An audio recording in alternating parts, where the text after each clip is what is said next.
Hi, my name is Kris Cole. I'm president of Kris Cole and Associates, medical and pharmaceutical sales recruiters. Recently, my team has received a lot of emails and a lot of phone calls from people struggling to find employment. So I wanted to take a minute and make a video. While my expertise is medical and pharmaceutical sales, I believe the skills you're going to see in this video are transferable into virtually all industries. You can be proactive and strategic in your search, and that's what I'm going to talk to you about. You don't have to just rely on job boards. Um, I'm going to show you some ways to be a bit more strategic and a bit more proactive. It's COVID-19. It's all hands on deck. I want to take a minute and make this video so that it can help people even outside of the medical and pharmaceutical sales industry, because I think we all need to chip in where we can. Thank you for your time. Enjoy the video. All right, quick disclaimer. These are just my opinions. Other recruiters may have different opinions, and no way does using these tips and techniques guarantee you will receive a job offer. I always tell my candidates, you're the quarterback on the field, you make the call. These are just my opinions. They do not guarantee you will get the job, but they might help. In my opinion, most candidates are fairly passive with their searches. They look through job boards, social media, help wanted ads, and employ other resources, but they can be far more strategic. The problem with this strategy is you face a lot of competition, sometimes hundreds, even thousands of candidates competing for the same position. Should you apply to these positions? Absolutely, of course you should. But employ strategy to your search to increase your chances of moving forward. One thing you can do if you are applying against a large candidate pool is reach out to the hiring manager directly through a professional network like LinkedIn. Just make sure that you keep your communication appropriate and limited so that it's viewed in a positive light by the manager versus a negative one. All right, employ a proactive strategy. We're using that word strategy a lot today. This is an important concept. Be strategic. What do I mean by this? Identify and apply to positions that have significantly smaller candidate pools. Identify opportunities before they're advertised. So I'm going to paraphrase a reporter who was once interviewing Wayne Gretzky. He asked Wayne Gretzky, he goes, "How are you the greatest?" And you're not the biggest, you're not the fastest, you're not the strongest out there. And Wayne Gretzky used to say, "I would skate to where the puck's gonna be." So he was strategic about the way he played hockey. You can be strategic about the way that you go after your job. I recommend selecting a couple of dozen companies you think you might want to work for, then visit their websites to find where they have openings. Send a resume to the hiring managers and HR departments proactively, even if they're not advertising and they don't have a job yet. Send a letter and a resume over to them saying, "Hey, I have interest in working for your company if something does come open."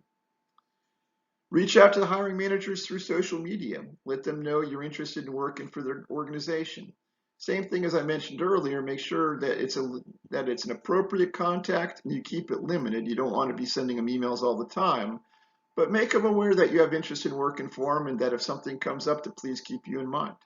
That's being strategic. All right, join some professional organizations.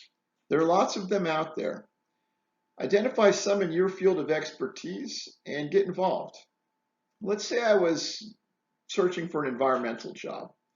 First thing I would do is go to my local water conservation district meeting, get to know the members and get involved in that way, maybe even get elected to one of the positions at some point. If I was looking to get involved with construction, I might reach out to the local Habitat for Humanity and help build a house. If I was looking to get into oncology sales, I might join the local leukemia society and get involved with them. Sometimes these will lead to jobs that aren't even advertised. Somebody determines that you have a skill set that might be useful to them, and they reach out and say, "Hey, we have this job coming up. Would you have interest?" So take advantage of that. Join those professional organizations. Good idea. In addition to professional organizations, volunteer. You can volunteer for those professional organizations directly, or you can join organizations and nonprofits in the field you're searching for employment in that you aren't already a member of. This helps you build a professional network. It can lead to employment opportunities that aren't advertised, and it helps you build skills. Some examples, let's say you want to get into oncology sales. Join Relay for Life. You're helping society and potentially increasing your chances of getting a career in that area. Do local cleanups. Let's say that you're looking for an environmental type job. Do local cleanups, they go on weekly. So you're helping out the environment and potentially making contacts that might further your career search. Animal rehab. Let's say you want to work for a veterinary's office or a zoo. Get out there and help rehab some animals. Let's say you want to get into education. If you join the local school advisory committee for your high school or your middle school or elementary school, or you get on PTA, when you put your application in for a job, the principal's going to know who you are. That certainly increases your chances of getting an interview greatly. So volunteer and leverage those professional networks out there. Networking. There's an old saying, which is, it's all about who you know. And there's some truth to that. Social intelligence is a better predictor of success than a lot of other measures are out there. These people are very, very good at building personal and professional relationships that they can leverage in situations like in searching for employment. So reach out to your professional network. If you don't have a strong one, build it. Build it through volunteering and joining professional organizations. Reach out to your personal network. Hopefully you have one established if you're new to an area. Again, I can't stress it enough. Volunteer, get out there and get to know people. I see it all the time when I'm working on searches. People who have strong networks are referred over to me and from candidates I'm already working with. So build your network if you haven't already built one, and if you have one, leverage it when you're looking for employment. One highly underutilized resource is career fairs. There's a lot of different types of career fairs. You have industry-specific career fairs, local career fairs, and college career fairs. I'm always surprised when I go to a college career fair as to how underutilized they are. Typically, you'll have dozens, if not hundreds, of employers there, and the turnout of the students and the alumni is not as great as I would think. I would highly recommend you take advantage of all three of those. Go on the internet, look up your college, look up your university. You can probably attend your local colleges and universities if they have career fairs. And certainly with the industry and local career fairs, you can attend those as well.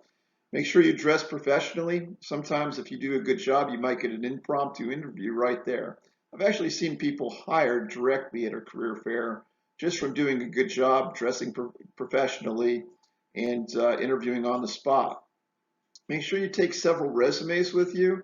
I would take at least a dozen resumes with you, just so you can hand them out to anybody you're interested in interviewing with. I might even take 2 dozen. Take a pencil and a pad of paper so you can take notes if you get to a booth and you want to talk to somebody and learn more about their opportunity. So career fairs are an underutilized resource. Take advantage of them because the people attending are most likely actually have a hiring need, which greatly increases your chances. And if they're not doing a good job of advertising it, there's a chance you're going up against a small candidate pool. So again, another resource, use those career fairs. I'm a big believer in utilizing every resource at my disposal. College career centers are often utilized by undergraduates, but not utilized by alumni enough. Here's an opportunity to get expert help with your resumes, your cover letters, interview coaching, and in some cases, they may have relationships with employers that they can give you access to. So utilize those college career centers. And like I said, to some degree, undergraduates do a decent job with this, but alumni don't utilize them enough. Make sure if you're an alumni that you reach out to where you graduated from and utilize that resource. Recruiters. Obviously, recruiters is something I have a little bit of expertise in. So let's talk about that for a second.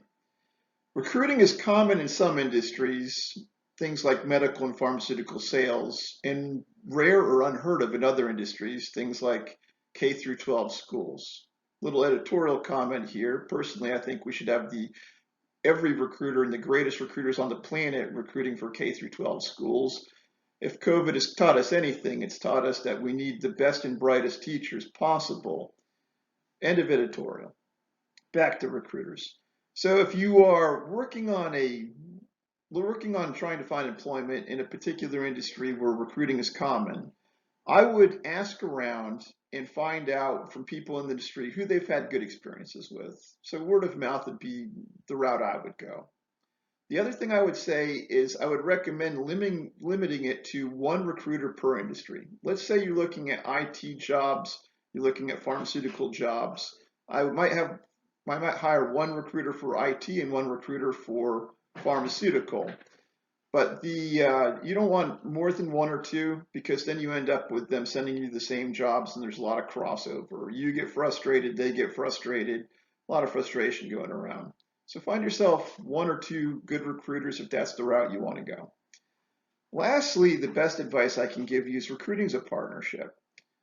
Open the lines of communication, make sure that you and the recruiter each know who's following up when, and keep those lines of communication open. Hopefully you have a good experience, and that's kind of what I have to say about recruiters. One other resource I was thinking about is that you could potentially use a temp agency to get your foot in the door. Depending on the industry, there's always the chance that you can go into a temp agency, do a really good job, and then be brought on permanently. So that might be, depending on the job you're looking at in the industry, that might be another way to get your foot in the door. I know with pharmaceutical sales, a lot of times they have contract positions to where if a salesperson does a great job, it can be converted into a permanent position. And I'm assuming the same thing is true with many other industries.